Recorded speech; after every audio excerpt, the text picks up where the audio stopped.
All right, stage one for a proper squat maneuver is to make sure that we are actually unlocking and mobilizing some of those stiff, tight areas. The first thing you should be doing is warming up a little bit. So we're starting at the hip, and then we're going to move towards the knees and the ankles. We want to make sure that those hinges, those joints are taken care of before we start putting any kind of weight on them.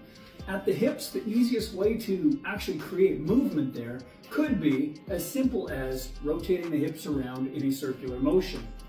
You might see kids doing this with hula hoops, and it's okay, even as an adult. You don't have to be embarrassed to actually move your hips. So we're doing these as circular rotation to create some synovial fluid, lubrication in the joints, and that is a great way to get started with hip movement, okay?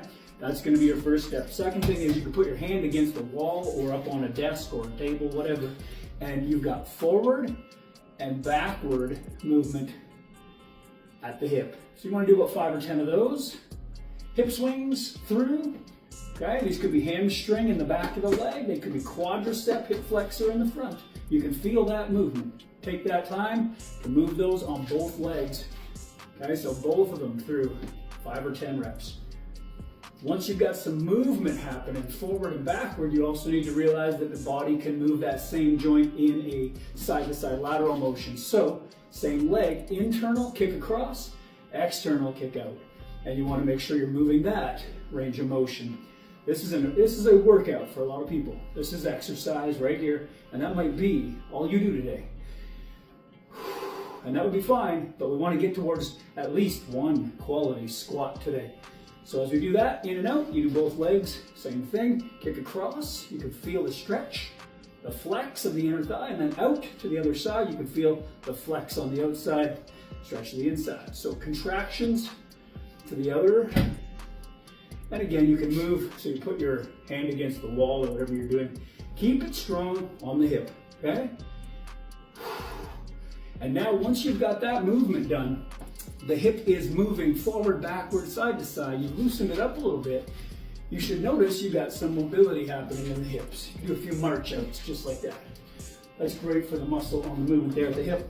That's going to be your first movement to get the hips ready. The next one's the knee. Well, the knee itself is an extension of the quadricep and a contraction of the hamstring that creates some hinging at the knee, okay?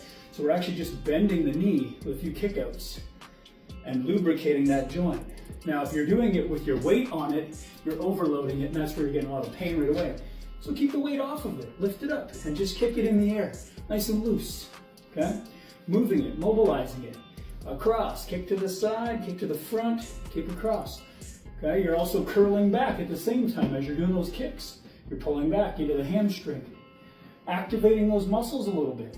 Okay, before you start putting your body weight on it, or any dumbbells or barbells, mobilize the knee joint. Okay, just with some simple mobility movement. Also realizing that the hip controls the rotation, internal and external here.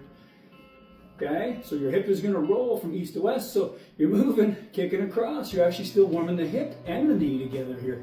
So if you flex your toe and curl your toe up, you're actually mobilizing the ankle as well. So you could kick out, flex the toe, pull back, push the toe down.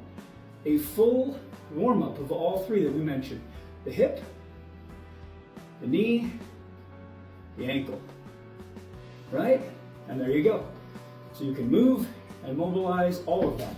And again, that could be a workout. You can feel that. There's a little bit of a fatigue there. Take a little break. Shake it out, nice and loose. The last one here, as we've done the knees a bit, we've removed some of the knee ones, we want to get the ankle. So what we do with this one, put your toe down on the floor, very simply, create a circular motion. Again, this is beginner friendly, but it's also no less effective on an advanced athlete. Okay, so we're circling at the ankle. We're rolling the ankle around, we're also rolling the knee around. You can see that, we're also rolling the hip around. Great mobility and priming exercise. Go about 5 reps each way. Okay, so as you're moving that around, you are warming it up, less risk of injury. Same thing on the other side, create some circular motions. And again, you can go 5 to 10 times around one way and then circle it back the other way. Okay, and again, feel what you're doing. Don't just do it for the sake of doing it. Do it because you're trying to actually connect with what's going on. Can you feel the ankle as you do that? You feel the knee rolling around. You feel the hip joint moving, right? We haven't even got to any kind of dynamic stretching in a specific amount of weight on it. These are just simple, easy to do standing preparation movements. And that's all it could take just to get you ready. Okay, so shake those out and we're ready for the next part of the tutorial.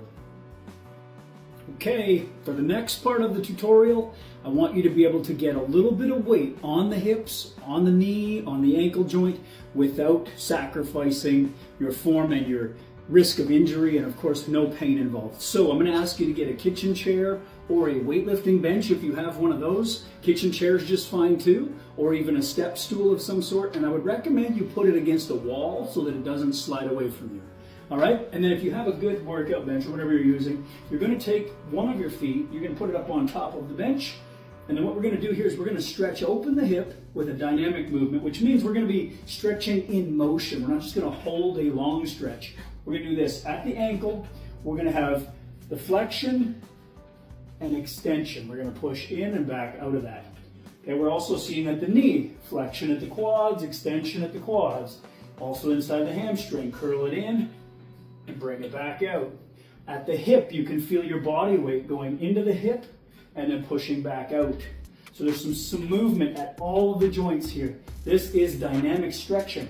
We're preparing, okay, for what we're going to do when we're squatting. Also notice there's no pain in the knee here. We can go all the way down, fully bend the knee, and there's no pain. You're keeping your weight back here in the center so that that can happen out front without it bearing a ton of weight and causing you extreme amount of pain. You can also stretch at the ankle here, like you can get a deeper stretch on the ankle, which is important.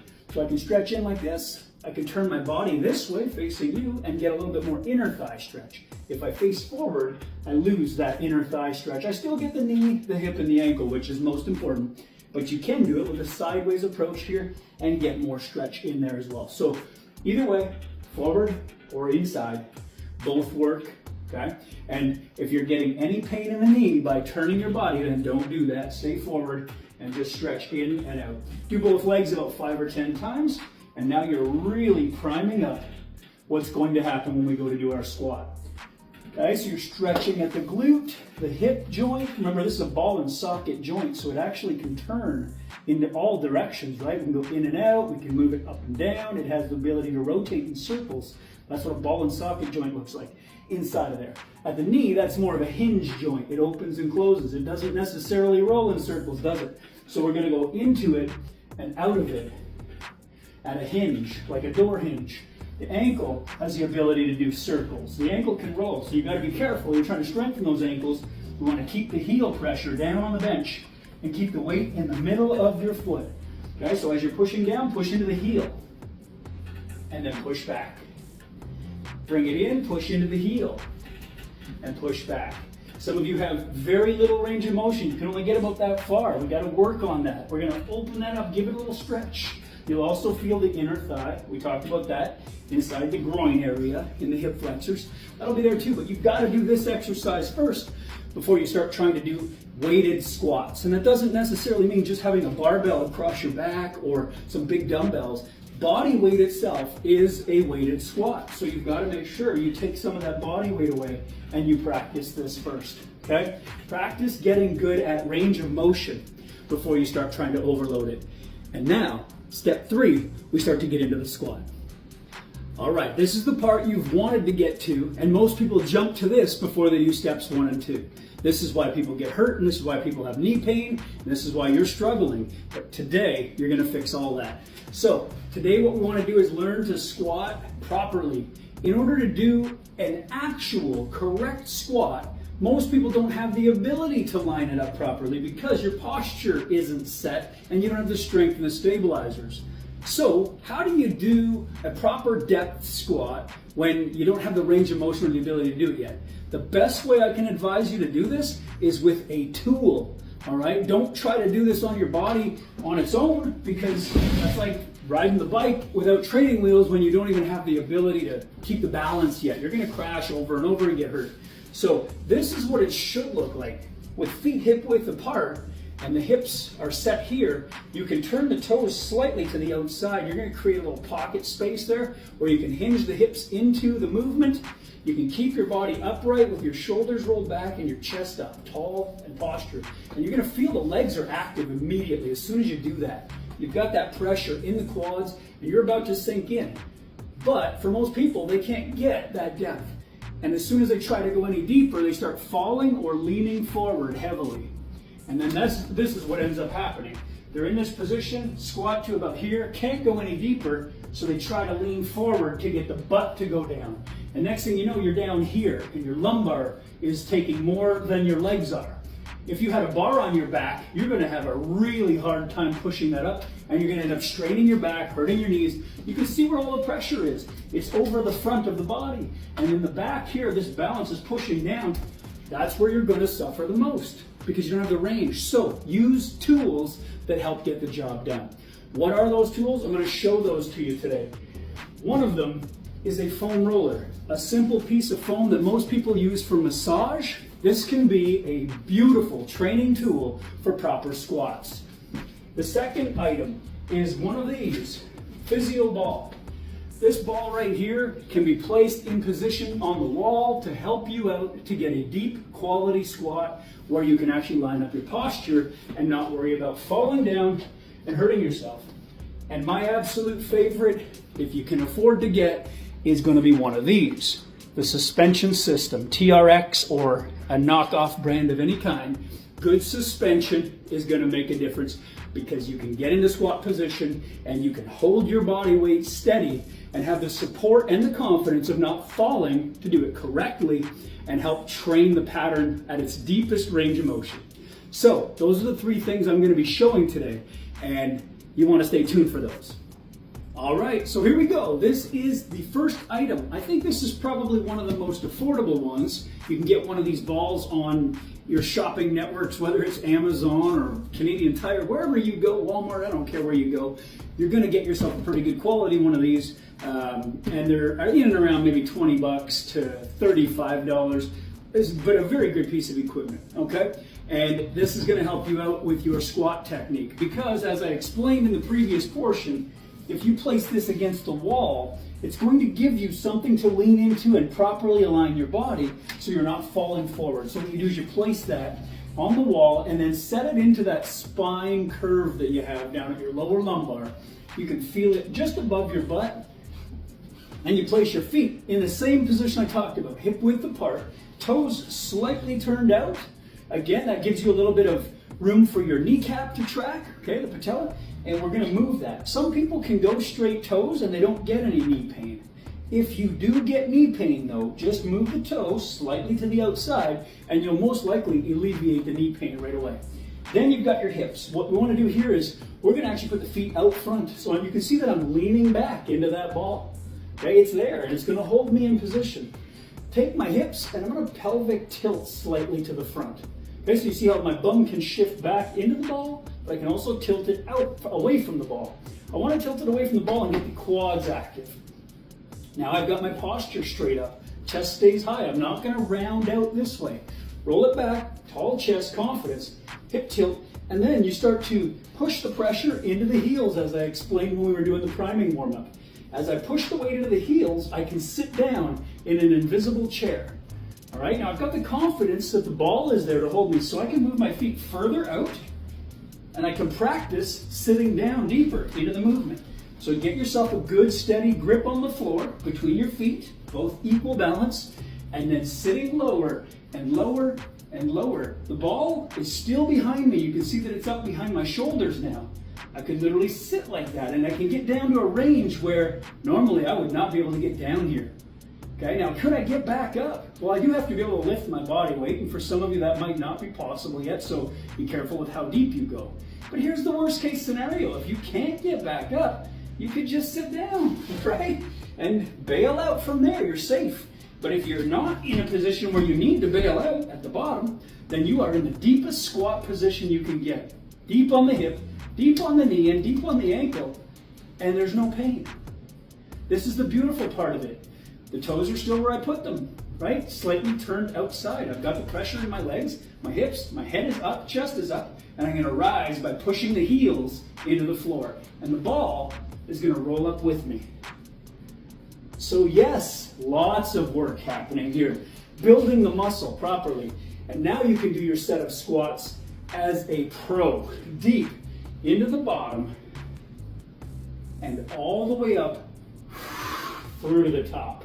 Talk about a great quality squat with no risk of injury and deeper than you've ever been able to take your squat before. Don't be in a rush to grab barbells and dumbbells and all the extra fancy stuff you're going to find at the gym if you can't get a proper squat on your own. Now that being said, you're going to practice with the ball, and then you could even add weight while still doing the ball. I could do that with dumbbells in my hands. No problem. But you got to make sure you're getting a good quality squat first. If you're adding weight to something you're not already good at, you're just creating a bad pattern, and it's going to get worse. It's going to get tighter, and you're going to be suffering for range of motion, when the reality of longevity is your tendons and ligaments. Your muscles will build. They can only operate with those tendons and ligaments holding things in place. All right, so that is the ball tutorial right there. Get yourself a ball, and you've got success. That's our first tool to help us get the job done. I'll talk to you guys in the next segment, and we're going to look at how to use the foam roller and the TRX, the suspension system. So stay tuned for that one, coming up next. Okay, so we're back with the foam roller. Now again, these are inexpensive ways to get equipment to work out with at home. This is a tool for massage, deep tissue, muscle tissue recovery. This is why I would want you to have one of these. But could you use it for squat practice? Absolutely, and there's two ways you could do that. The first one resembles exactly what I showed you in the last exercise with the ball, except it's going to be a back massage while you're doing it. So I would take the roller and place it against the wall. I would place my back against that same roller the same way I did with the ball and re-perform the exercise as I showed you. Feet will be out, hip width apart, toes slightly fanned out, head up, chest up, and tilt the pelvis and drop down. As I roll, the roller rolls with me, and I get in that same depth, same control. So if you have a foam roller and you don't have one of those big physio balls, you can still get this same exercise.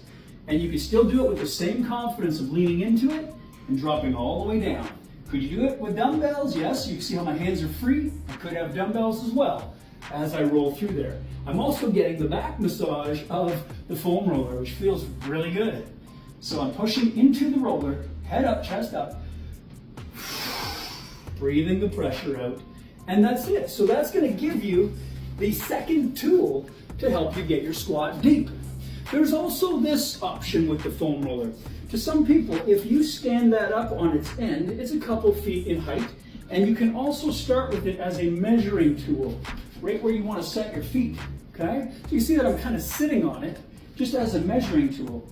And then with this position, because for some beginners, that's as deep as you can go for now, and then we're going to push off of that and practice the up and the control down till it taps. As far as height goes, it's a measuring tool, okay? And you start with that just to get some of those early confidence builders. Then you take it to the wall and you place it in position and you start rolling deeper. So it can be used for two things. It can be used as a marker for height, and it can also be used, of course, in a more effective way as the roller on the wall. The foam roll can be a very inexpensive tool. You're probably looking again in the ranges of somewhere between $20 and maybe $45 to $50 for one of these if you get a good one. But again, as long as you're getting the density of foam that you can handle, then you're good to go. Foam is usually the best way to go to start out as a beginner, and then you'll move towards some of them. You'll see plastic or PVC piping inside, and some of them have ribbed edges and things like that. Those are a little bit more advanced. They're hard, they're going to push hard into the body, you're going to go deeper tissue. You might not be ready for that, and you'll find it too painful. So pick a soft foam to get started and work your way up. It's just something you'll adapt to. And now, the final video is going to be with the suspension system. So stay tuned, we're about to go over to that one. All right, here we are with the suspension trainer, and now we're taking on the final tool. Remember, tools are the trick of the trade here. Get the right tool for the right job. If you want to get a good squat, you've got to keep the weight on your heels. If you try to put the weight on your heels, you kind of fall back. tools that help you from falling back are the success here. And that's where you're going to build your own balance, your own muscle over time, repeating that process. So I'm using the suspension trainer to make sure I don't fall back. It doesn't mean I'm using it to pull myself up. You want to let your legs do that job, but you got to get in squat position first. So remember we talked about feet hip width apart, slightly fanned out on the toes, little pelvic tilt, chest up. So we're posturing. I always roll the shoulders back to get the chest up, and then I'm ready to sit down and put the weight on my heels. If I do that, I'm going to fall back. So the suspension trainer lets me do this with support, stabilization, right? So we're holding on to that. Keep the straps tight so your weight is on the straps at all times. Then I set my feet into hip width position, head up, chest up, and we do exactly as I talked about right here. In, and I sink down on the heels. See how I'm sinking in? I'm sitting into that chair. Down, deeper, deeper, all the way down, and I can sit at the very bottom here, straight back, and I can get a full range of motion, ankle, knee, hip fully extended, chest up, and I'm not falling, so I can keep the weight on the heels and practice straight up pushing. Notice I'm not using my arms here. Okay, so I'm down and straight up. I can move my feet back towards or away from the anchor, but more towards me at the back, and it will get heavier with weight right over my legs, but I'm still using a straight arm push-up. You go back further, make it heavier. Straight up. I'm not rowing to pull myself up with my arms. Straight arms, straight down, straight up. If you move your feet forward, it's going to get more of an angle on your squat. You'll still get the depth, but you can see how I know I'm laying back. And so when I push up, if I keep my arms straight, I would be straight back. That's going to take a lot of weight off my squat, which is going to encourage me to probably want to pull up to straighten myself. So make sure you're already straight when you start, and you can keep a straight arm. Straight, straight, posture, straight up. Is it possible to go too far back? Yes, if you go too far back away from there, you're going to be leaning forward. The straps are going to restrict you. So you don't want to go too far back, because then you'll end up in this position where you're being rounded out. Get yourself straight and walk it down. Deep, full control, and no risk of falling back because you're holding onto the handles. Suspension trainers are one of the most effective tools, beginner, intermediate, and advanced. That's a tool you're going to want to have, but you might have to pay $50 to $150 or maybe even up to $300 for one of those, depending where you buy it from. If you're getting brand name TRX, you may be paying the most. If you're getting a knockoff brand, you may pay somewhere in the ranges of $50. Just make sure that the one you're getting is graded for a certain amount of weight, okay? Not that you're going to weigh 300 pounds, but most of them are kind of gated for that 300-pound mark, okay? That's just being some of the experience I've had in the past with a good quality suspension system. So that's it for the tutorial on how to get a deeper squat. So there's no excuse that you can't squat, or squats hurt your knees, or squats hurt your back. Everything I showed you today relieves the pressure on the back. By putting the weight into the heels, you also relieve the pressure on the knees. And by getting that range of motion priming, warm-up, and workout mobilization that I showed you today, you're also going to get the fluid in the joints so you're not stiff and achy on putting weight on an already tight area. We're going to open those areas up first. If you follow all this, I guarantee you success in squats. How many squats can you do? How many should you do? What is your goal? All of that comes down to programming. If you need to know more about programming, because squats is only one of many movements that's going to give you the result you're looking for. But if you start with even just one good quality squat today and practice training that, you're going to get a heck of a lot better, and you're going to be steps closer to your goal. Okay, so don't confuse and complicate and overthink things. Stay here in our community, get the best information you can with all the experience that we can bring to you. None of this is scripted. I'm teaching you based on experience. Okay? It's pure, it's real, it's raw, it's unedited. As far as what I'm saying to you, it's all experience-based. So I love having you guys here. Thank you for following the videos, and I hope this helped you out. Please leave it in the comments if it did help you out, and share it with a friend. If it is our private community that you saw this in, you need to invite them to the community. It's not shareable. Share the link to our community, and they can come here and find it as well. If we can get more than the 400 people who are in this community right now helping each other, build together as a community, which it's supposed to be, we're going to have a lot more healthy people out there in the world and a lot less confused people, because there's a lot of misinformation and a lot of noise out there that are leading people down paths of quick fix and ending up with a more damaged long-term outcome. They might get anyway, let's not go there. Reach out if you need extra help. We'll talk soon.